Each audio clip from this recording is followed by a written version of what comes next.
Your sensors are correct. Do not adjust your heading. You've discovered the Omega Particle, streaming to the Alpha Quadrant and beyond. Here's your host, the anchorman of the Federation, the Doctor of Dilithium. This is Jonathan Wiegand.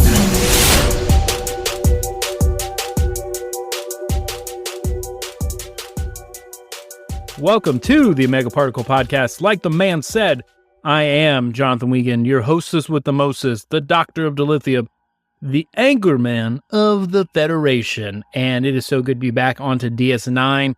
If you're wondering, where have you been the last couple weeks? Well, I've been cramming Olympic coverage into my life as much as possible. And now that it's over, able to finally kind of get caught up on some fun sports and other sports like soccer and football coming up, but also gonna get back into the podcast. Thank you guys so much for tuning in and listening. I have to say, I'm really enjoying going through DS9 again, and this time more with an analytical comb than I ever have before. I don't know how many times, Luna the intern, everybody. I've probably watched DS9 maybe like 4 or 5 times through, and this is the first time that I've watched like each episode maybe 2 or 3 times and researched it and writing scripts out and writing things for the podcast. So it's been really enjoyable. So if you haven't started it and you're kind of just listening to this because you're like, well, maybe I'll just listen to a rehash episode on this DS9. I've never watched it. I would highly recommend watching it. And if you haven't, it's been some time, don't worry. We're going to kind of go over the plot and go over some like cool high points and low points and kind of some fun information for each episode if you haven't seen it. But real quick, before we get into the meat of the podcast, remember you can use code OPP50, that is OPP50 at Nubeo Watches and get the new Star Trek 2. They have 2 of them now, right? Yeah. One is a kind of Enterprise D, and the other one is more of a Starfleet insignia, and get 50% off. Check them out. Price-wise, they're still about, even with the 50% off, still $600-700. Definitely worth the price. Very high quality. Definitely recommend that product to you guys. And without further ado, Luna, let's get into this episode called The Nagus on Deep Space Nine.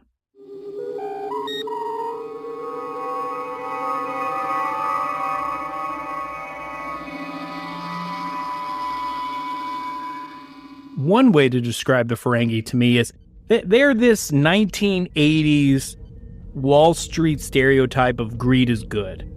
And if you not know the reference, there's a movie from the 80s called Wall Street, and there's a character called Gordon Gekko, and he proclaims greed is good.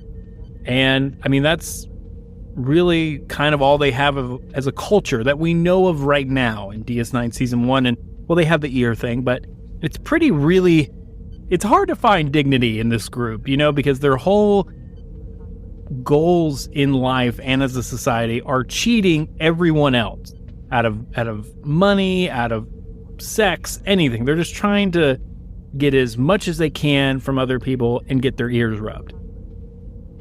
If you remember, and if you've been a long fan of the podcast, the Ferengi actually started out as the villain in The Next Generation. And then after a few episodes, they just came off as silly and funny, and they were kind of trying to be menacing and exactly opposite of everything the Federation was. So Federation, we have no rush for materialism. There's no want, there's no need, there's no that kind of competition anymore. It's focusing on bettering oneself and internal and external accomplishments, not really material stuff anymore. So it's the exact opposite, and it fell right on their face and blew up in their face like a cheap pool toy.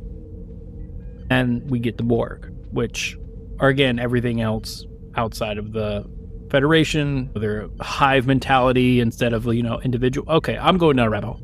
Anyway, this episode, The Nagus, it kind of can do what it can with such a limited platform. Just a recap of the episode. The Grand Nagus arrives on Deep Space Nine, determined to make the most for his people out of the business opportunities created by the wormhole. And so that is a very practical measure. You have a freaking whole new quadrant that opens up to you. And so the real business opportunities are crazy and immense. So this is again, really good writing, because you could easily make the assumption, be like, yeah, that's something that somebody, if not the Ferengi, somebody would be knocking on the door of Deep Space Nine to be like, how can I turn this into a trading post so I can get into the new freaking galaxy? The Grand Nagus brings together a lot of powerful Ferengi for a conference and how to best take advantage of the Gamma Quadrant, and they even have a couple of lines there that they're like, oh, they've never heard of us, so that means we can do all the same deals, and our word will be as good as our bond, or something like that. And it's just, they just kind of laugh and snicker, because they're like, oh, we can just rip people off for the next, maybe 50, 100 years, and they'll have no idea. And at the end of the meeting, Zek, who is a Grand Nagus, announces, I'm going to be retiring, I'm going to pass the title onto Quark, and more or less promptly dies. He's like, I'm just going to die, normal things on a space station, announce the successor that owns a very tiny bar on this wormhole. And it's an unexpected promotion, like I said, because you don't really, there's not a lot of jumping conclusions, like a jumping to conclusions mat. There's not a lot of logic for him to announce Quark or pronounce Quark. So I always felt watching the episode, I'm like, okay, there's like a gimmick or a catch coming, so let's just wait for it. Again, this is like the 11th episode in the first season, so it's, yeah, okay, we'll get into that. Anyway, Quark soon realizes, hey, I'm not really cut out for this life of double dealing and backstabbing, especially when the backstabbers actually have literal knives to kill him. Next, Zek's sons Krax, K-R-A-X, Krax, and Quark's brother Rom kind of team up. They're going to take Quark out, but just when they think they kind of have their drop on him, they trap Quark in an airlock chamber.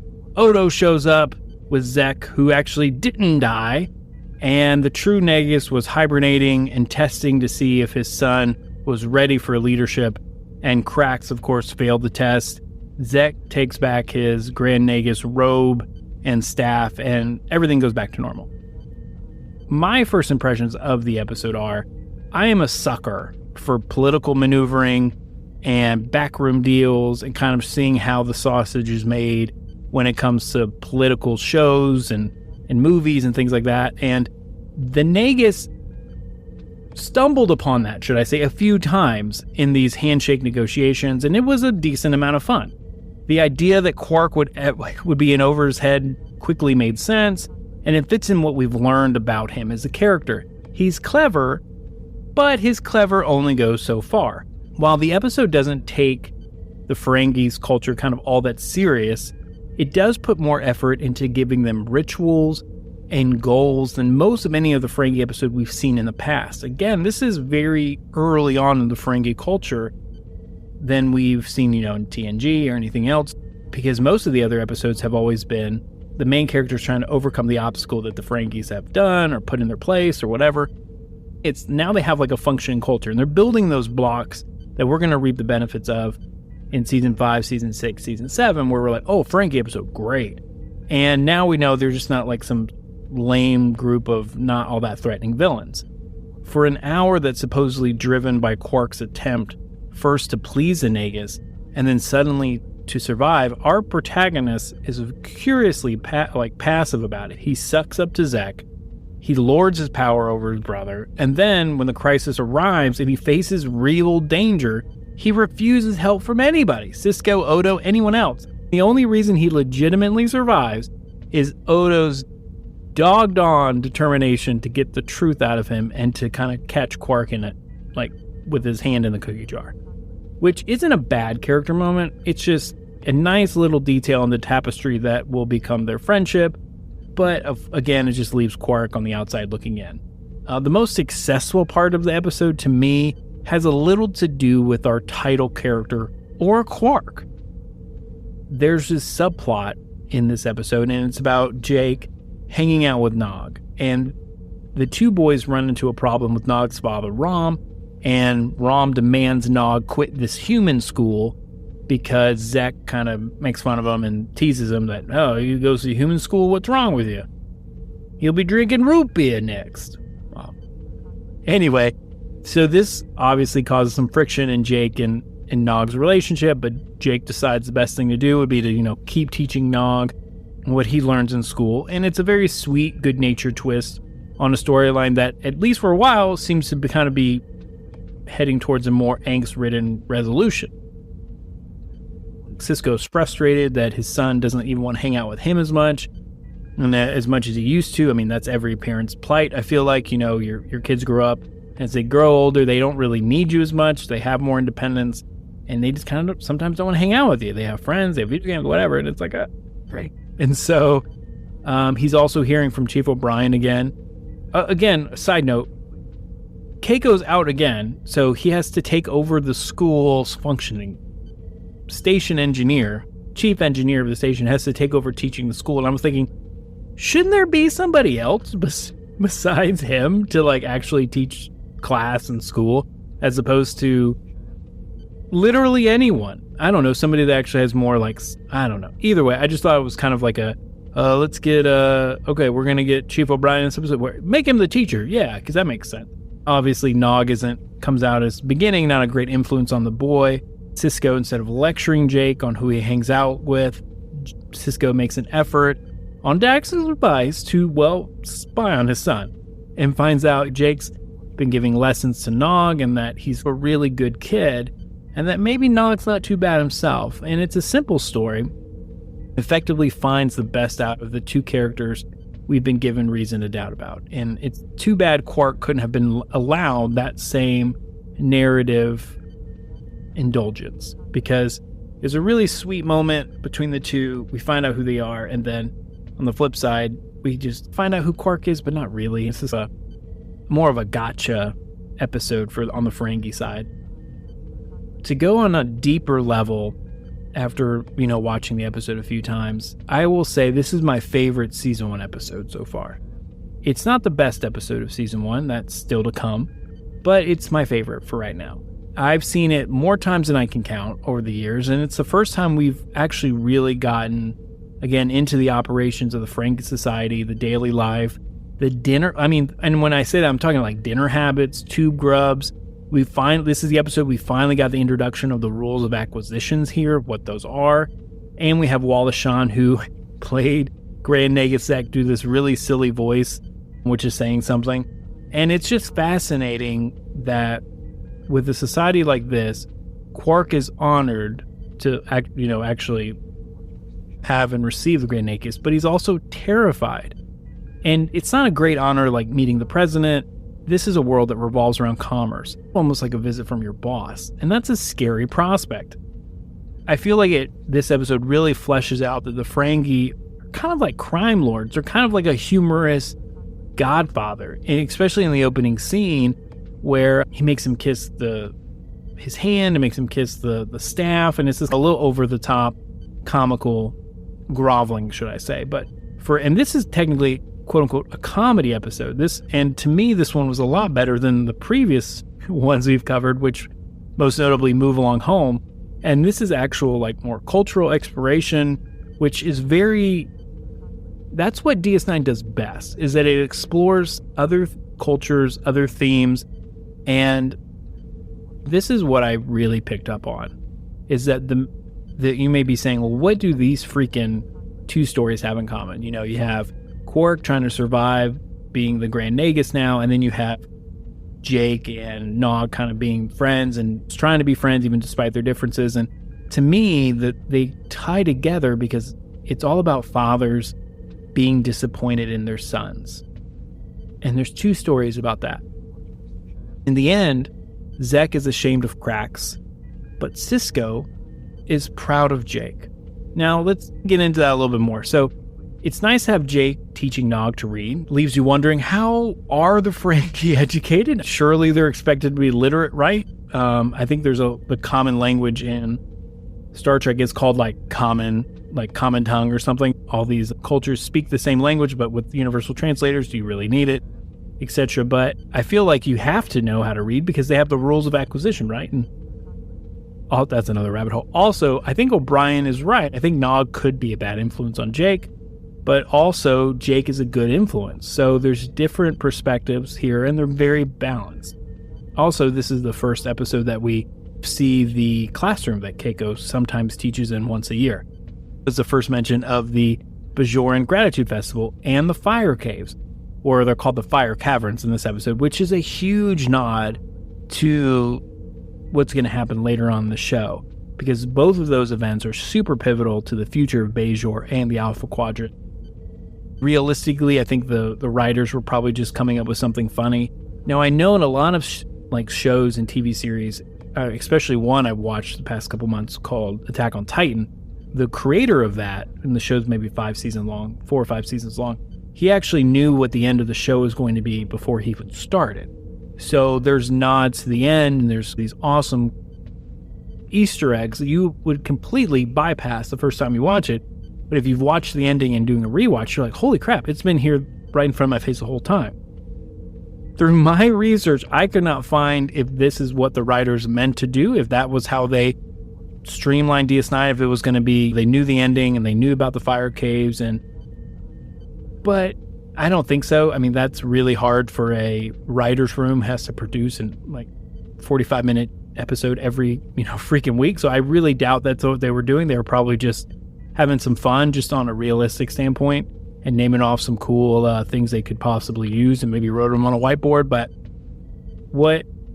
again, I'm going down a rabbit hole. Anyway, what actually surprised me quite a bit in this episode is Rom, and that he actually had the lobes to attempt to assassinate Quark. And it doesn't seem like he had it in him from the past couple episodes, and especially in the future seasons. This is like one time that he's actually not timid, and he's not, he usually berates Nog, but normally he's a very timid dude here. So it's nice to see a little bit of development in him, a little bit of dog in him, and he's starting to become more of the Rom that we'll see later on.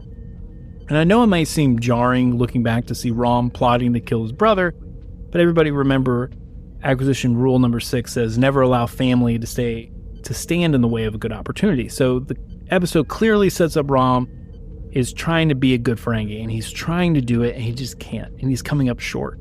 And it has a nice payoff because he earns some respect from Quark, but that is, if you had to put Rom in a nutshell, that's it. He tries his hardest to have the lobes for business and to be a good Ferengi, and he just can't. And so that's why he's a great character in DS9, because we get to see that payoff. In the end, all I'm left wondering is whose body did they actually vacuum up? So if you remember in the episode, they when a Ferengi dies, I guess they don't cremate him, but they kind of they cremate him. So they pretty much put all their remains in these little discs, and you can sell them, and they're kind of like trading cards. So I'm thinking, whose body did they do it to? Or what did they put in those little vessels and sell? But either way. So moving on to, as we always wrap up the episode, kind of giving a rate, 1 out of 5, 1 being the absolute worst episode, can't make it through 5 minutes, and 5 being the best thing that ever graced Star Trek and sci-fi in general. I would say this one's a solid 3.2. It's fun to have something on in the background while working. That's actually where I watch most of it. Just put it on the TV above my desk and listen to it while I work, and it's great, but it's not a, oh my gosh, this is life-changing, you need to watch this episode. It's not a classic episode of Trek. It's just a fun Ferengi episode. And you know what? Sometimes there's nothing wrong with that, and that's okay. Really quick before we wrap up, we only have 2 bits of trivia. Well, there's a third one, so I already mentioned the rules of acquisition the first time it's mentioned in this episode. The other one is Morn is actually seen laughing in this episode. But moving forward for the next 7 seasons, he has never opened his mouth again throughout the rest of the series. So enjoy it, because this is the only time he's opening his mouth. And then the other one is that Krax, Zek's son, is never seen or mentioned again for the rest of the series. So these little plot things that come up, that's it.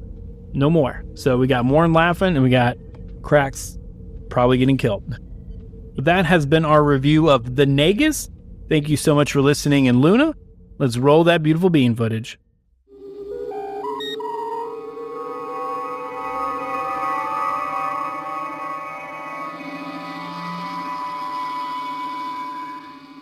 Again, thank you guys so much for listening.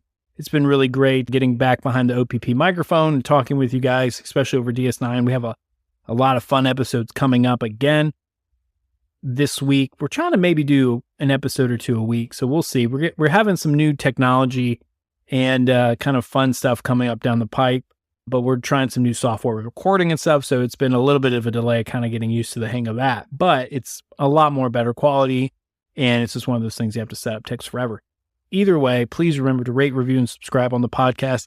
Please use that code OPP50 to get yourself a 50% off watch from Nubeo watches. Again, great deal. Can't shake a stick at that because that brings the money home, man. Get the ladies. And as we get into the slower, kind of colder months and we got seasonal depression coming up, remember, take care of yourselves and take care of the people around you. You guys are valuable and we need every one of you here.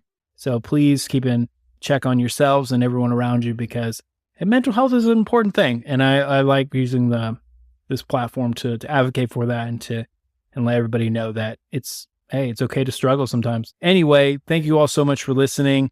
And Luna, second star on the right, straight on till morning.